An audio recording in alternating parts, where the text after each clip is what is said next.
Special beverage, orange wine. Orange wine. Orange wine. Orange wine. Quand je parle aux clients qui ne savent pas ce que c'est un vin orange, je leur explique que c'est un vin blanc qui est élevé comme un vin rouge en fait. C'est un vin qui est pensé comme un vin rouge. On éclate les baies pour que le jus soit en contact avec la peau. Commence alors la fameuse macération pelliculaire. Alors selon les vignerons, elle est plus ou moins longue. C'est cette méthode qui est extractive et qui permet d'avoir des arômes particuliers, des tanins qu'on n'a pas forcément dans les vins blancs, et surtout cette fameuse couleur qui vient en fait de l'oxydation des polyphénols qui sont contenus dans la baie du raisin. On sait que le pays qui en produit le plus, c'est la Géorgie.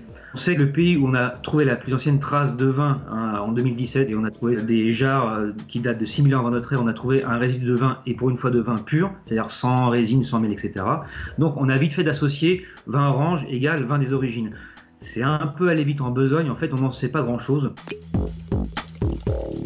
Ça a commencé d'abord par des journalistes américains au tout début des années 2000 qui ont utilisé orange wine pour décrire les vins géorgiens qu'ils dégustaient. À la même époque, il y a un importateur anglais, je crois que c'est en 2004, qui a décrit ces vins comme étant des orange wine. Vin blanc macération, c'est plus juste, c'est plus précis, parce qu'en fait, c'est des vins qui peuvent aller de l'orange clair au doré, en passant par le rubis pour des macérations de certains pinots gris. En revanche, est-ce qu'il faut jeter vin orange à la poubelle? Moi, je crois pas. On appelle bien certains vins rosés qui vont du translucide au vermillon, alors pourquoi pas vin orange? Si on les compare à des vins blancs traditionnels, on a moins d'acidité, on a plus de tanins. Une macération italienne, ça va être des macérations très poussées, il va y avoir un côté très délicat, très infusion. Une macération alsacienne sur des cépages très aromatiques, Muscat, Gewürztraminer, on va avoir des choses plus épicées. Et un chenin, ça va être plus délicat.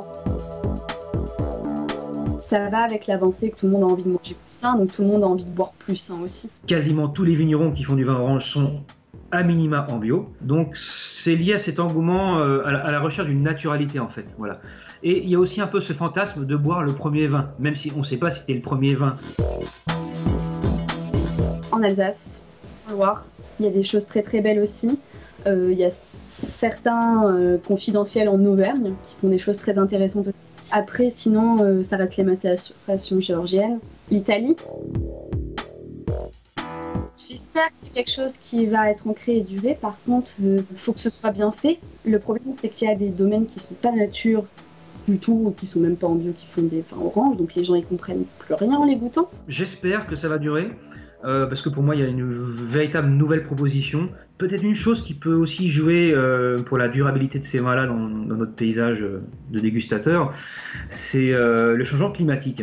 Parce qu'en fait, lors de certains millésimes solaires très chauds, on a des raisins blancs très mûrs, qui ont beaucoup de sucre fermentescible, donc des fois les fermentations ne vont pas jusqu'au bout. Or, quand on pratique une macération pelliculaire assez longue, on n'a plus trop ce problème, donc on peut avoir des vins secs, de macération certes, mais secs, lors de millésimes solaires, donc des millésimes qui ne le permettent pas toujours.